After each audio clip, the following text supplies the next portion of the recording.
The word psychedelic, I'm not quite sure in my own mind precisely what it means. I mean, does it literally mean mind-revealing? Does it mean a substitute for LSD? Does it mean LSD itself? Does it mean art forms like underground movies? I mean, is it any of these things, all of these things, or none of these things? I'll take a crack at it. Psychedelic music is music that expands your awareness, your consciousness. It's that simple. I guess it would be music that kind of bleeds together. In hallucinogenic drugs, everything kind of blends together. You see colors and you taste sounds, and the senses are kind of intertwined. It's music that triggers some kind of response that takes your mind like beyond almost what you're hearing in some way. I don't know. That's probably a real lame explanation. Excellent. But, Yeah. Floaty,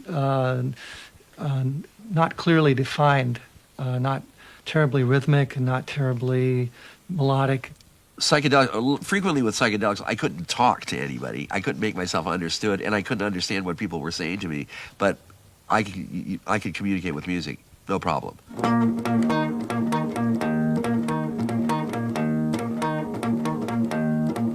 And Crosby hit a...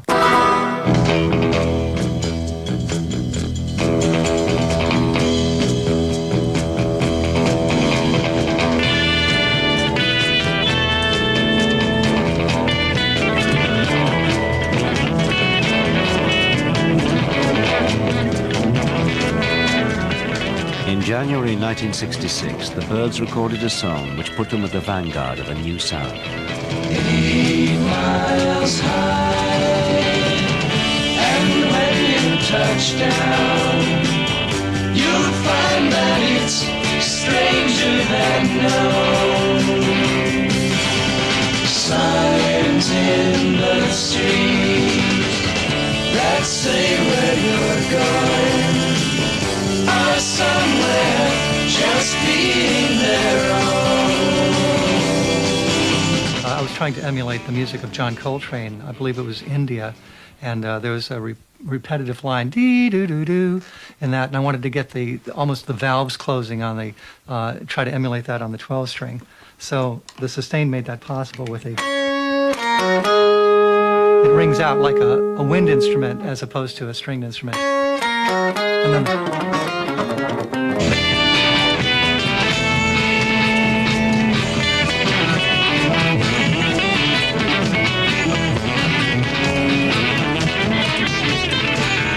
In the previous year, they had topped the charts twice, but this new record was barely in the shops when disaster struck. there was a report in the States called the Gavin Report. It was a radio station tip sheet. They sent little flyers around to radio stations telling them what songs they thought were good and which ones they didn't like so much. And 8 Miles High came up on the list of ones they didn't like because they thought it was a drug song, and they recommended that it not be played anymore on the radio, and consequently it wasn't. 8 Miles High was actually a very interesting example of censorship. The Gavin Report accused 8 Miles High of being about drugs, and Dylan's "Everybody Must Get Stoned," but of being about drugs. I can't imagine why. And we had a hit with 8 Miles High going at the time, and they actually killed it. Elvis had been called lascivious, the Beatles sacrilegious, but this was something new. Well, I think the word high was a double meaning, and we all knew it. Everyone at that time had experimented with drugs. There was a tongue-in-cheek thought about the word high, but it wasn't the main thrust of the song. We had a strong feeling about drugs. We thought, now the drugs that we're talking about then were psychedelics and marijuana. We thought that they would very much help us blow our generation loose from the 50s. This is the drug, lysergic acid diethylamide, popularly known as LSD. If you haven't heard of LSD, you will. LSD was a uniquely powerful drug about which little was yet known. It was still legal. Just a small amount could produce wild hallucinations, dubbed psychedelic or mind-revealing.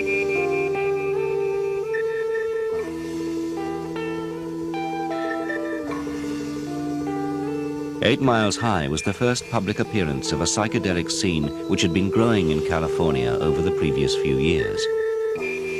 At its center was a young writer. To me, it's always been proof of a God, that you can kind of sense intelligence up there. God saying, hey, they're squared up over in America. Let's see what we can do with them. And Gabriel says, hey, send them some of that new stuff we just developed. Yeah. Tonight's acid test will remain embarked on its perilous voyage the remainder of the night. That's right, just as you feared. The acid tests were a way of getting people together, going through what can be a hellish experiment, and finding that there's people around you who are doing the same thing, and it's positive. There, just in front of his eyes for a minute, materialized for a minute, the tiniest thing. Ken Kesey's acid initiation ceremonies were wild, chaotic events. There were light shows, improvised happenings, and musical interludes from a local R&B band. They were a hairy, bad-looking bunch of guys. I wasn't that interested in their music, but I sure thought that they were on their way to no good. What we did was R&B plus a large amount of weirdness inserted into it, you know, and we just didn't seem to be able to not do it, you know. I don't know why we started doing it. It just started coming up, you know, and so all of a sudden we would be doing a simple R&B song, and it would turn into this 20-minute thing.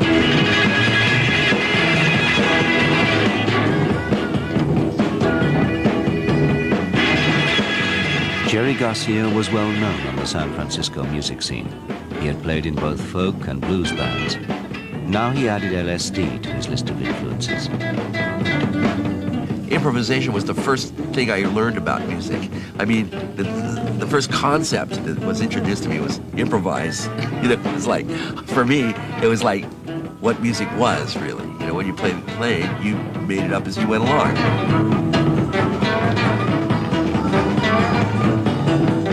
Even if the bands were playing, there was always something else going on in another corner where there would be crowds of people involved watching Neil Cassidy toss a hammer in a strobe light, or crawling into the speakers. Huge puddles of people would crawl into the speakers and lie there and just stare at the sky or the ceiling. And it was just the most diverse collection of experiences that you could put in one room. Here came this businessman by, and he saw all these funny-looking people there, and he says, what is this? And we said, it's an acid test. He said, what does it cost? He said, it's $1. It's $1. He said, okay. He paid his $1, and he came on in. And at about 11 o'clock, as usual, we passed out the acid. About an hour later, you saw him, and his eyes were swimming around in his head, and he saw a shadow on the floor, and he says, he looked at the shadow, and he says, the king walks. And he walks like this, and he puts his umbrella over his shoulder. He says, the king turns around. And he says, now the king dances. Pretty soon he was dancing with these little hippie girls, swirling around and having a great time. And I've often wondered what came of this guy. I left my heart in San Francisco. I love my heart, people. In January 1966, Kesey and his friends, the Merry Pranksters, staged a 3-day acid test in San Francisco, a city which, ever since the wild days of the gold rush, had reveled in nonconformity. San Francisco has always been, I think even from its earliest days, filled with crazy people. It's a seaport. One of the, around the world, mostly seaports is where things happen most, because people from other cultures were continually going through them, you know, so ideas would get interwoven, and that probably has something to do with it. San Francisco. In the 50s, it had been the capital city of the beatniks.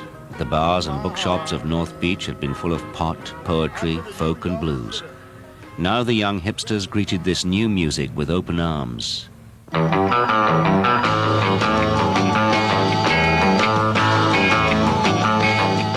At first, it was just a small scene, centered on an old Victorian neighborhood on the edge of Golden Gate Park. But before long, Haight-Ashbury was to boast the world's first psychedelic shop, its first psychedelic newspaper, and its leading psychedelic bands. Just about every day on a sunny day, there'd be drummers down here drumming and people settling into their LSD trip. I mean, a lot of people took their first trips in Golden Gate Park and had that cheery, smiling community feeling that things are going to be pretty darn good. We're going someplace. Wait a minute, watch what you're doing. Everyone was influenced by the idea of doing basically two things. One, end the war in Vietnam. And secondly, start a whole new model of living in America. The hippies are capable of extremely hard work, even though they tend to approach work as the rest of us do sport. Some of them are very successful. This is the house of a popular local band which plays hard rock music. They call themselves the Grateful Dead. They live together comfortably in what could be called affluence. Do you think that your movement or your idea, the hip idea, is essentially connected up with drugs? Yeah, I would say that's a large part of the framework. I think that most of the people who are hippies now came to it through drugs. Yeah, but it's not a dope movement. We're not trying to spread pushing dope. I think, personally, that the more people turn on, the better world it's going to be. We were talking before about a way of being, and one of the ways of achieving that being is through drugs. We were the mayors of the Haight-Ashbury. Our front steps, the town hall, it was just busy all the time. The doors were always open to everybody. The Grateful Dead lived on the stoop, which is on the front steps, and we just hung there. It was just an amazing neighborhood, and Janice lived right down the street, and Big Brother, the rest of her band was around the corner, and Boss Skaggs and Steve.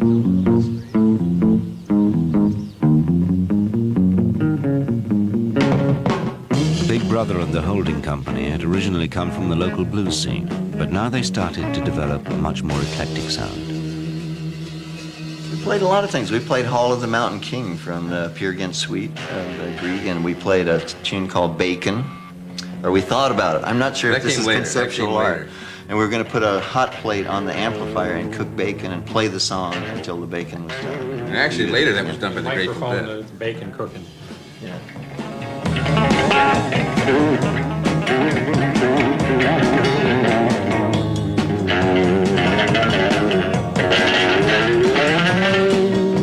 It all played straight blues, you know, and there's just so much you can do with that to a certain degree, you know. We wanted that other step beyond. Yeah, it's like blues and Technicolor or something. Yeah, blues and Technicolor. In May 1966, they were joined by a new lead singer who had sung the blues all the way from Texas.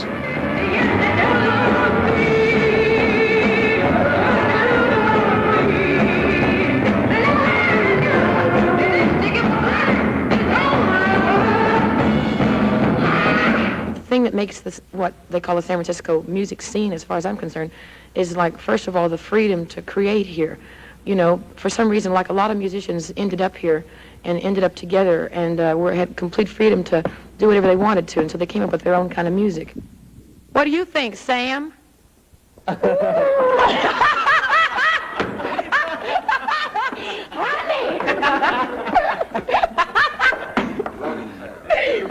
That's what we call love music, baby. I think we were the perfect band for her because we didn't channel her into this real structured activity that we had all prepared. You know, if she would have gone to Los Angeles and joined the Mamas and Papas, which it was bandied about at one time, or Taj Mahal's band, or whatever, she would have been put into this very structured place because they were all very accomplished musicians and they knew what they were doing.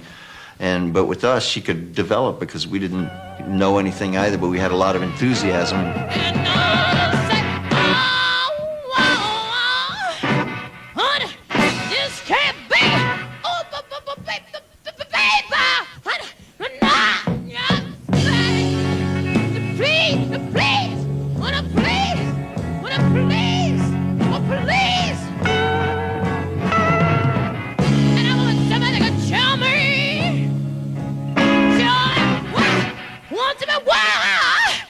Honey, tell me what love is like. Well, it's like a bone and in the chain.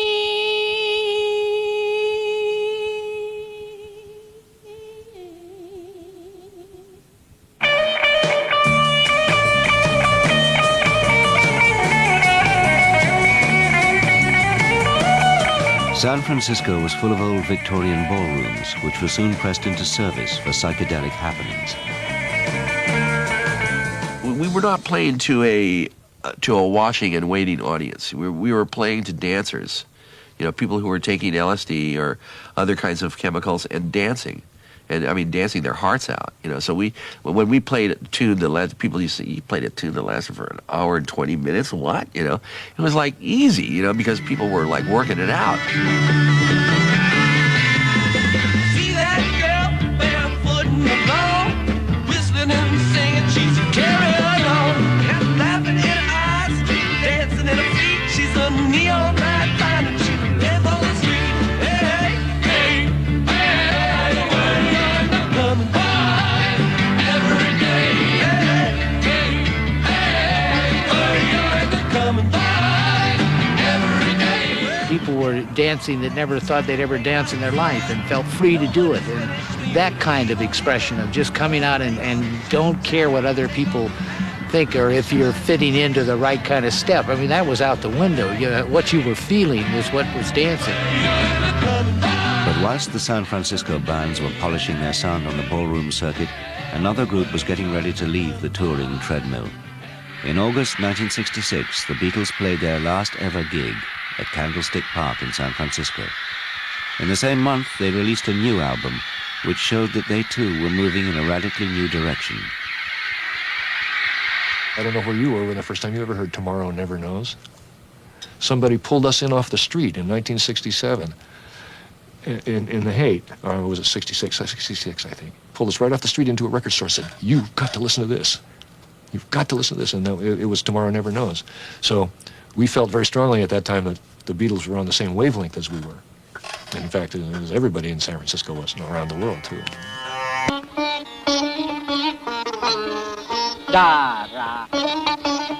Music from all over the world was thrown into the psychedelic melting pot. George Harrison learned sitar from a master of the instrument who was fast becoming the guru of raga rock. I first heard Ravi Shankar back in 1964 when Jim Dixon played some of the stuff that they'd been recording over at World Pacific, where he worked. And Ravi was one of their artists, and we loved it. I'd never heard anything like Indian music before. And Crosby and I got into it on the 12 strings. We started playing...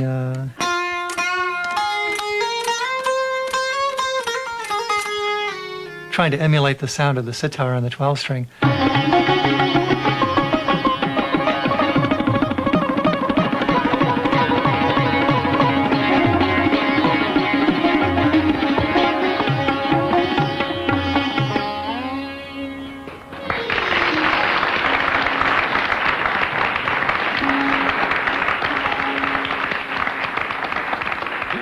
I'm glad that I was almost 47, going 50.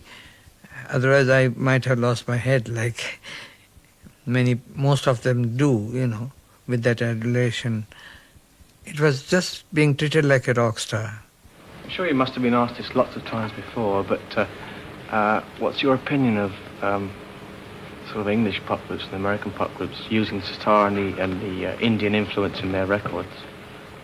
Well, I'm afraid that this sudden interest that there seems to be now might go away. What made me very angry that they all said that in India everyone takes drugs. Unless you take drugs, you cannot meditate, you cannot play music, you cannot have sex.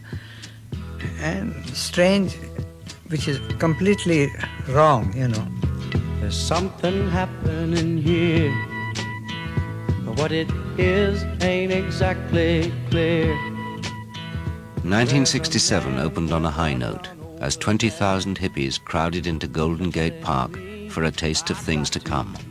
the human being. I think it's time we stop, children. What's that sound? Everybody look what's going on. We had a beautiful day, January 14th, 1967, in the rainy season in San Francisco, when the be-in occurred.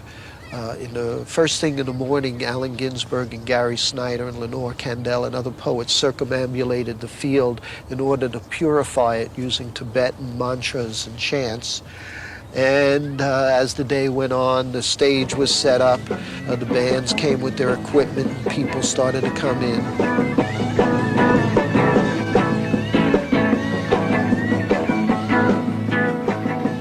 The be-in we call the gathering of the tribes.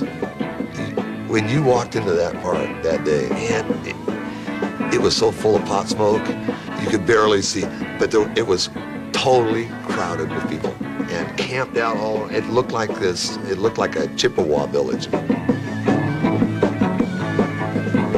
The human being was a very interesting experience for me. I remember we got the word that was going to happen in Berkeley, and then in the morning taking some LSD and going over to be in the audience and just experience it. And when I was coming onto the LSD and sitting there, and I remember seeing everybody up on stage and thinking, this is really great. This is like these are all the princes and princesses of the new tribe, and we're the tribes.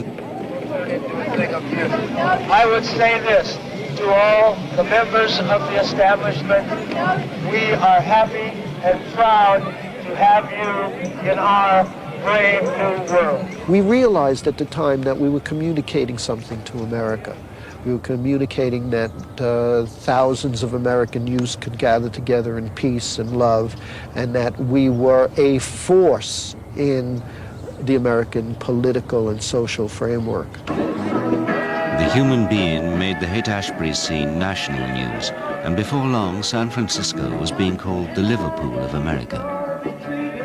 I took the president of Columbia Records to the Haight with his chief honchos. We were out here for the party presenting the debut of the Moby Grape album, and they walked him down Haight Street, and all he could see was dollar signs. And he was, wow, what's hey? What? And I'd say, look, this is really happening. You have to understand what's going on here. This is your son. This is your daughter. And he said, son anybody you want. Son anybody you want. He'd say, get these people, tell them. You can son anybody you want. It was great, because he just saw the cash registers going off right away.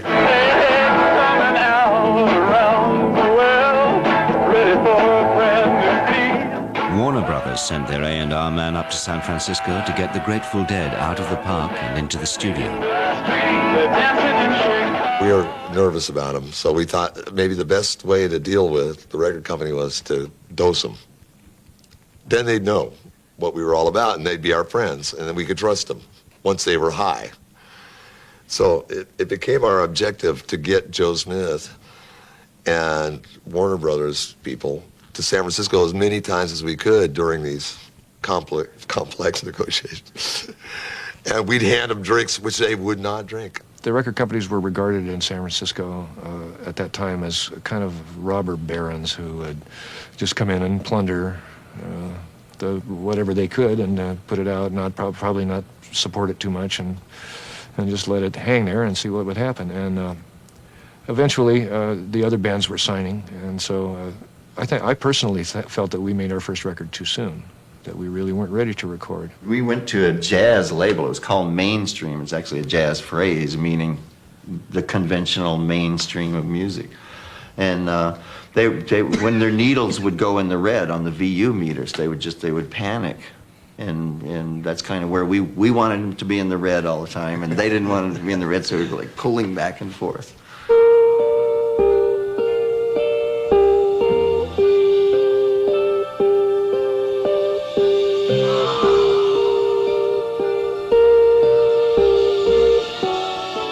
From Berkeley, across the San Francisco Bay, came Country Joe and the Fish, with an album soaked in LSD. When you're taking psychedelics, you are questioning reality, and you have to think, is this an hallucination, or is this real, or whatever? And that it makes you very super aware of what's going on around you, and texture changes and sound changes and light changes and things like that.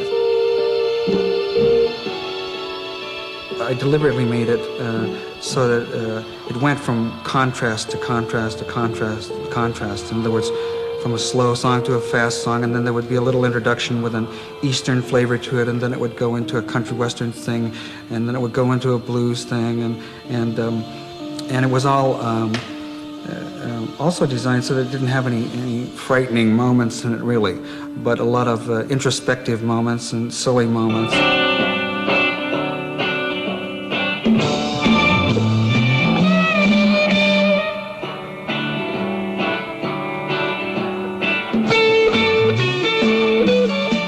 I do remember actually when it was over, after we assembled it all and listening to it high on LSD to find out if it worked or not, you know, and deciding that yes, it did.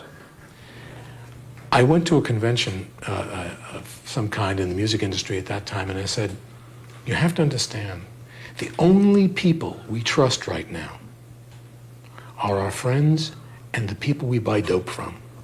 There's no one else in this country we can trust. We can't trust the government. We don't trust the cops. The teachers we had lied to us. Our parents basically didn't tell us the truth. We only trust very few people. You've got to market this music like you were a dope dealer. You've got to get the trust of your clients, and then you can sell them anything. Don't you want somebody to love? Don't you need somebody to love? Won't you let somebody to love? You gotta find somebody to love. The first of the San Francisco bands to have any real success in the national charts was the Jefferson Airplane.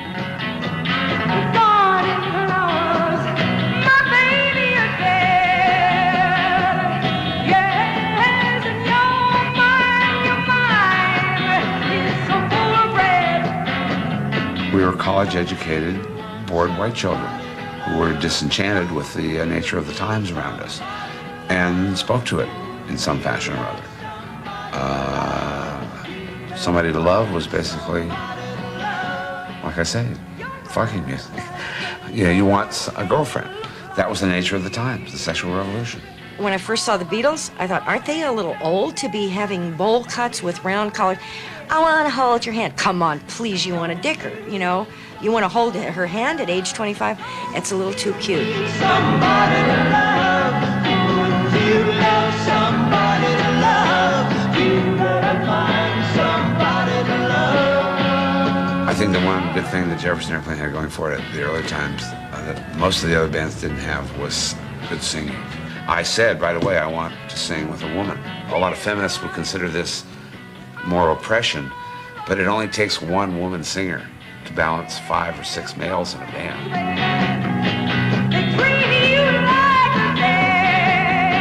As far as singing, I don't have anybody I can imitate because I have a very limited range. I can yell very high, but try to sing a lullaby. Lullaby and good night. I can't, but I could blow your camera out and I can do it loud. What kind of a voice is that? It's perfect for rock and roll, but it's limited. One pill makes you larger, and one pill makes you small, and the ones that mother gives you don't do anything at all. Go ask Alice when she's 10 feet. One pill mother gives you doesn't do anything at all. One pill makes you large, one pill makes you small. There's pills all over, and they're doing all these consciousness-changing things to themselves that they have legalized. Say it's okay if I change my consciousness with Valiums. And yet, here's another little thing like marijuana or LSD, which was legal at the time, which takes your mind into places that opens up doors that will never be closed again.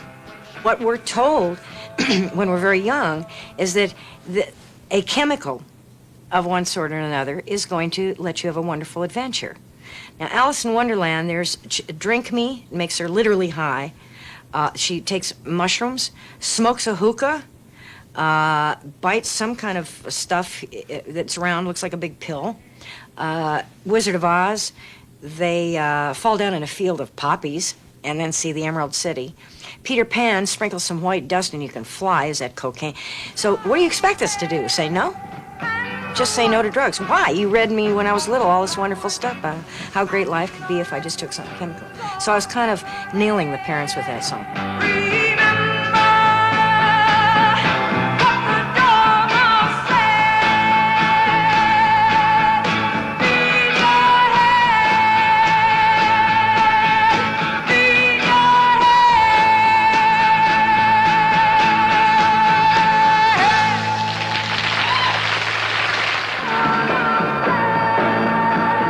The new records from America eventually spun across the Atlantic. In March 1967, the new DJ boarded the pirate station Radio London and went on air with The Perfumed Garden. The Jefferson Airplane and two of my favourite records, which I wish that I could cycle forever through my mind, which is something that I would like to do, or hang them around my neck or something, or wear them. There's a record shop in South Moulton Street, the name of which escapes me, but that was the shop into which the import records from the States would come. So yeah, I used to just kind of hang around in there, like kids hang around in dance record shops now, you know, and stuff would come in and, you know, I'd buy them and then rush them back to the ship. So don't forget to make yourself a Perfume Garden badge if you haven't already done so.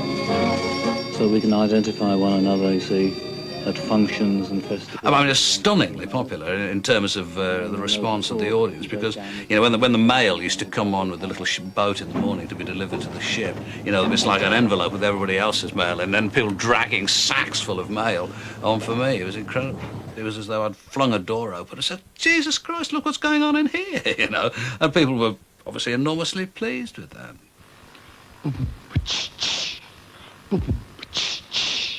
Gradually, London developed a homegrown psychedelic scene with its own distinctive sound. There were strange noises emanating from an old church hall in Ladbroke Grove.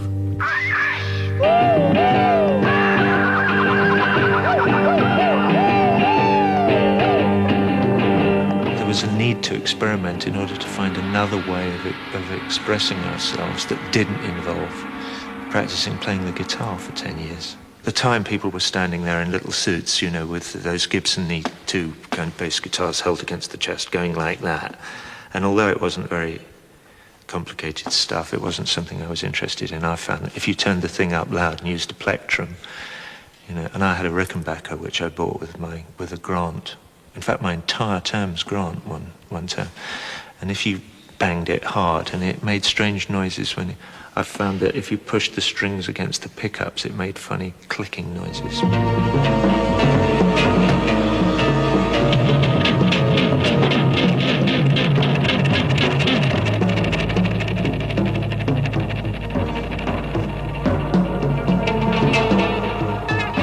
There was a sort of wildness about the sort of British psychedelic scene. That was a sort of a freedom of expression which you didn't come across in America. And we thought that was all part of the psychedelic experience. And I don't think anyone really did that at that time. Maybe the Grateful Dead did in terms of guitar solos, but they tended again, I think, to improvise in a far more conventional manner, you know, around sort of conventional chord sequences, whereas I think that a lot of the British stuff was much more, you know, chord sequences, what are they? We're just playing, man, you know. And they just sort of played one, you know, just played one chord until everybody got bored and then said 1, 2, 3 and back to the song, you know. Arnold Lane had a strange hobby. British record companies soon cashed in on the new underground scene. Pink Floyd were signed by EMI, and Syd Barrett penned a perfect slice of pop psychedelia for their first single. They shoot him high on the wall, hung a tall. Arnold Lane and See Emily Play were both sort of minor hits. We would not perform them live because we considered the 3-minute form to be irrelevant to the idea of live performances, and so we did a lot of gigs where people would stand on the balcony and pour beer on us because we wouldn't play See Emily Play or Arnold Lane.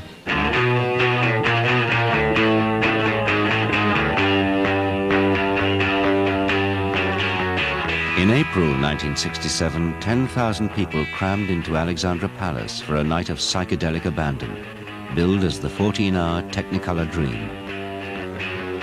I dropped a tab on the way to the gig, and it started coming on as we were being sort of directed in. I was having to steer the van in through something very tiny with lots of people wandering around all absolutely out of their crust. I mean, there were people sort of climbing over scaffolding, and it was an extraordinary building with all the glass in the alley-pally.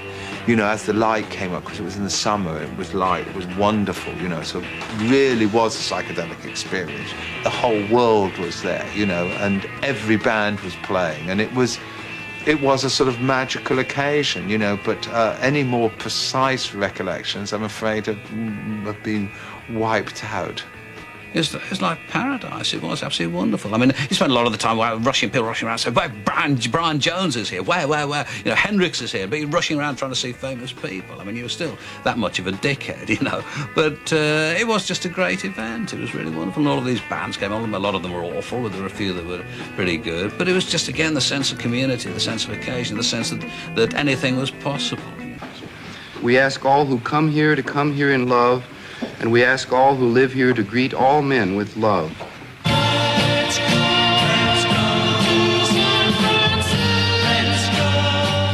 But even as the charts filled up with sycophantic odes to San Francisco, the Haight-Ashbury scene began to break up.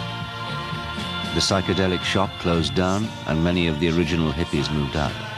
The police were no longer turning a blind eye, and both the Grateful Dead and Ken Kesey found themselves in court on drugs charges. When Pink Floyd came to San Francisco in October 1967, there were disturbing signs that the lead singer had taken too much LSD. Got a flip-top pack of cigarettes in the pocket, feeling good at the top, shopping at shops, she's walking in the... By the time we went to America, Sid had gone, by and large. We did the Pat Boone show. And we were taping the show, and we would do the run through, and Sid would stand there with his Telecaster with the silver bits all over it and mime happily. And then they'd go, "Okay, guys, we're going to do it now. Roll the tape, playback, and go." And he'd go, and stand there and not move a muscle. And then, cut, no, we're going to do it now. He knew, of course, perfectly well what was going on. He was just being crazy. And they did 4 or 5 takes like that. Eventually, I mimed it.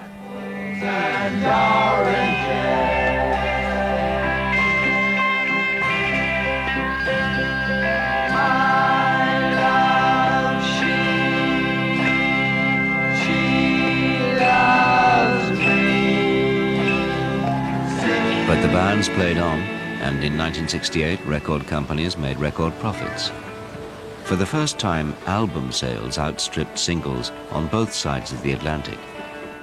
The leading groups were given more and more room to experiment, and once again, the Grateful Dead didn't say no. When we mixed it for the hallucinations. And we performed the mix. Phil and I performed the mix. We had it as though it were an electronic music composition. You know, he would do things and I would do things. We were working over each other and bring these faders up and those down and switching these things around. It was pretty intense, and we performed each side all the way through. Last leaf falling, the earth where green was born.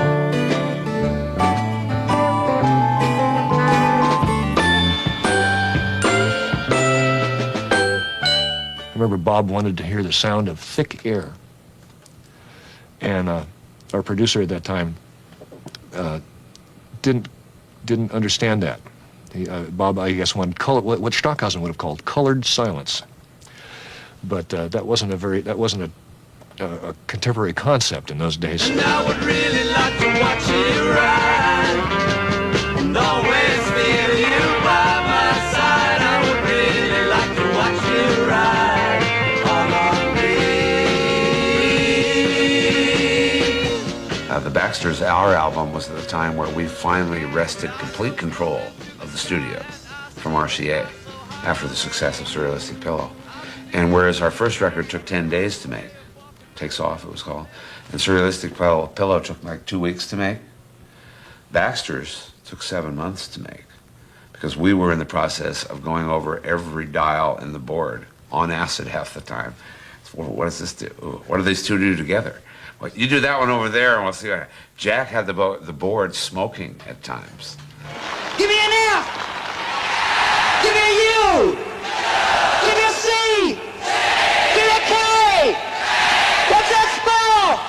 What's that spell? In August 1969, studios everywhere emptied for the swan song of the 60s. 3 days of peace and love at the Woodstock Music and Art Fair. 500,000 fans, 32 bands, and one newborn baby all took part in the biggest rock festival that the world had ever seen. The human being had now given birth to the Woodstock nation. We estimate there were about 500,000 on site. The police estimates are 1.5 million on the road.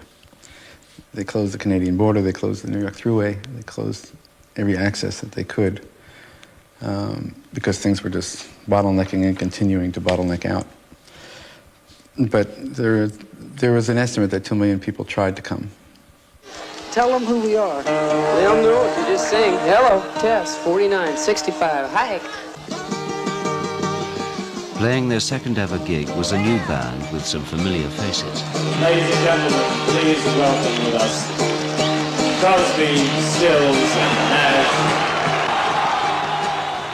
When it came time for us to play, not only was there this, 250,000 to 500,000 worth of people out there, which you can't really conceive of. Your mind goes 1, 2, 3, many. But standing in a circle around behind us was just about everybody we really respected in music, with the exception of, Dylan.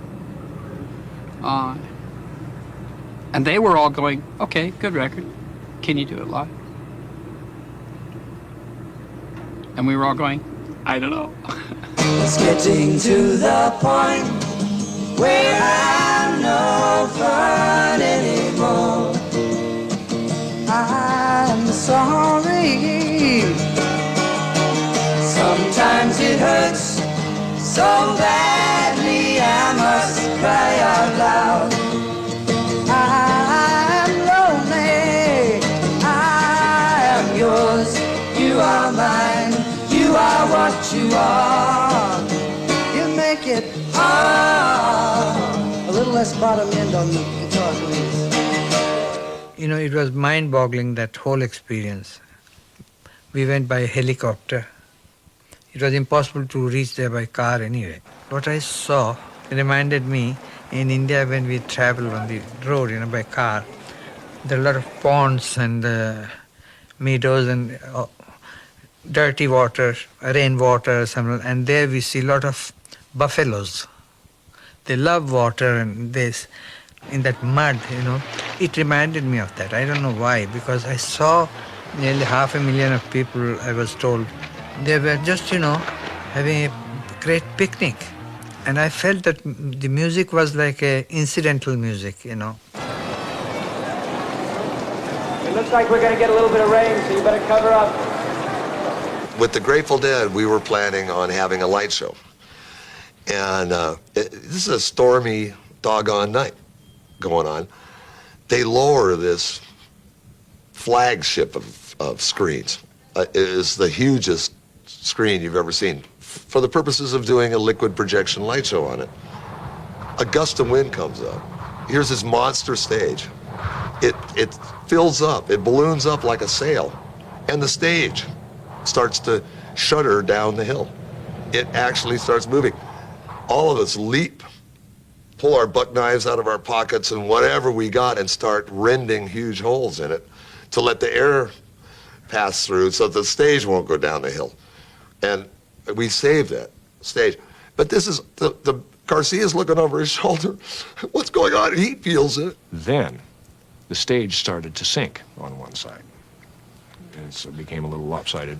Then the PA went off. Then we were supposed to play. And meanwhile, there's 500,000 people out there in the dark. There's no lights. With no sound, and it's raining. And then finally, they say, okay, the PA is fixed. And we start to play. And then the Air Force radio starts coming out of my bass amplifier. I can't read you. I'm overflying at 400 feet.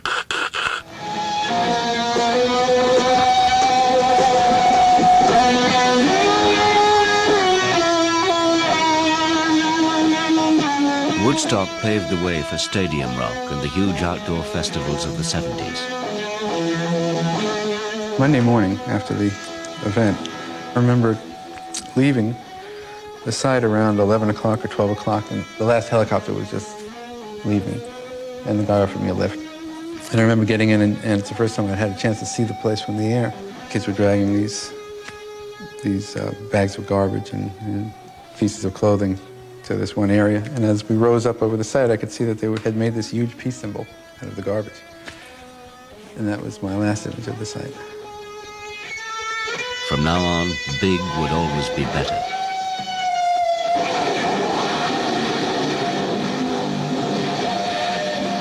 I read in one of the papers that you'll be giving a free concert in San Francisco. We are doing a free concert in San Francisco. When? On December 6th. I mean, originally the idea was nobody would say anything. We would sneak the Rolling Stones into the park or something like that, play for, a half hour or 40 minutes or something like that, and then beat it. And it would be, low level. And so, but they saw it as they were making the documentary at the time. They saw it as an opportunity, a kind of, like a photo op. 2 weeks before Mick Jagger announced here in New York City, with Alan Klein sitting next to him and Ronnie Schneider, announced that they're doing a free show in Golden Gate Park. And that was it. I tell you, within half an hour of that announcement, I got a call from the park saying we couldn't do it. Consequently, we had to find a place really quickly to do it because everybody knew that they just made an announcement in New York City that they were going to play for free in San Francisco. That everybody's like heading there. With barely 48 hours to go, a site was finally found at a rundown speedway on the outskirts of San Francisco. Top of the bill were the Rolling Stones, the Grateful Dead, and the Jefferson Airplane. Security was provided by a group of Hells Angels. It was billed as Woodstock on the West Coast, but the 500,000 fans who trekked through the wilderness to Altamont witnessed an event sorely lacking in peace, love, and understanding.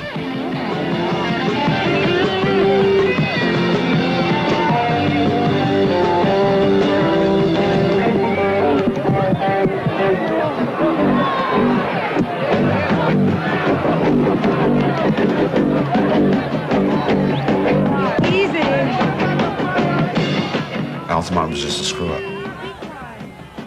The Hells Angels were out of control because their leaders weren't there. So it was like a lot of young neophytes. And it was not a good experience. Hey man, I'd like to mention that the Hells Angels just smashed Marty Ballin in the face and knocked him out for a bit. I'd like to thank you for that. There's other ways.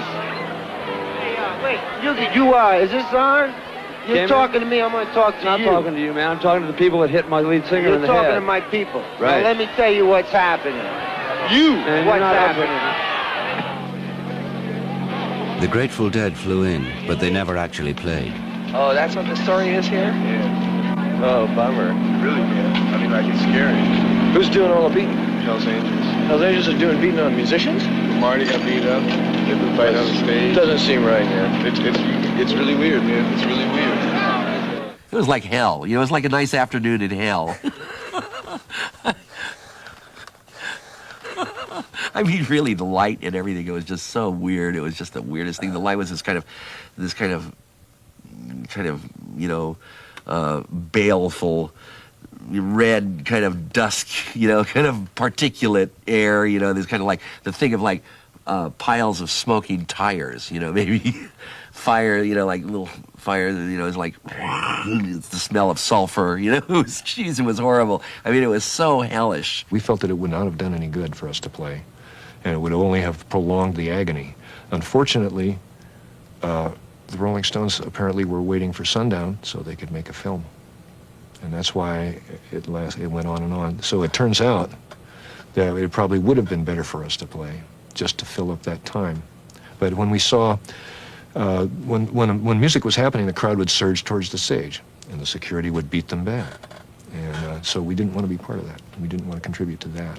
I pray that that's all right.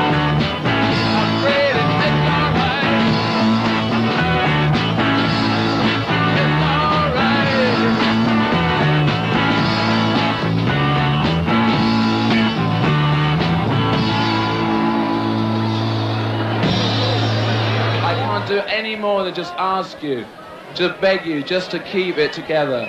It's just a scuffle. When the Rolling All I Stones can came ask on, you the in violence San went from bad to worse, culminating in the death of a spectator just yards from the stage. I don't let him die. He won't die. No, they're going to do everything in their power. But he can't hear his heart. The Altamont ended the 60s, it was December of 69 after all. I mean, the astrologers will tell you how the signs were, and it was bad. It was really bad. And that was the end of the peace, love generation, for sure.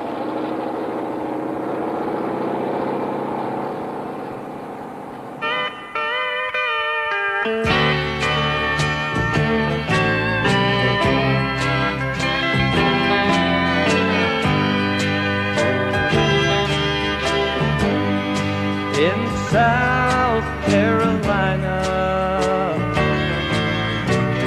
As the new decade arrived, the psychedelic era seemed to be drawing to a close. People were no longer tuning in and turning up in Haight-Ashbury.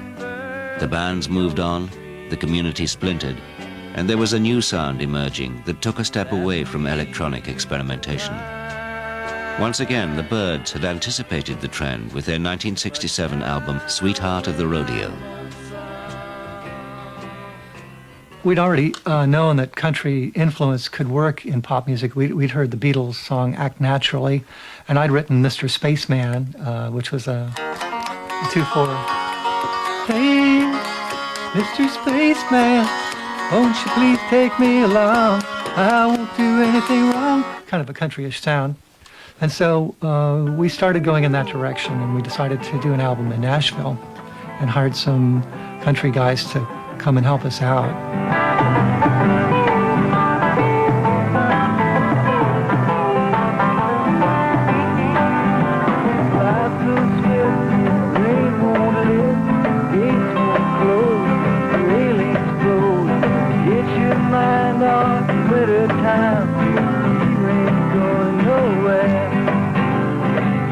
The Byrds even appeared on the stage of the Grand Ole Opry, the home of country and western. We went to the stage and we got out there and we played a couple of songs and people would yell, "Get a haircut!" You know, "What's the matter? Did your barber die?" Even the Grateful Dead went back to their roots to reveal a very different side to the kings of acid rock.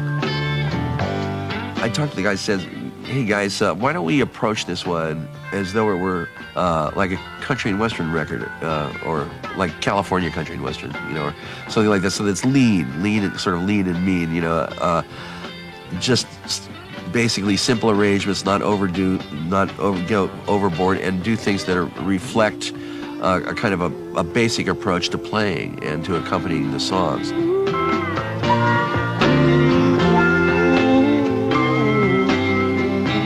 The time was just right for us to move from what we'd been doing to try and learn how to make concise songs, concise statements.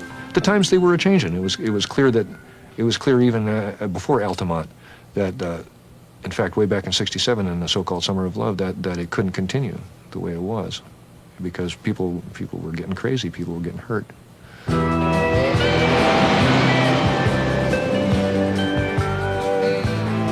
In the 70s, country rock would slide effortlessly into the laid-back West Coast sound, whilst introspective singer-songwriters explored the fallout of the 60s.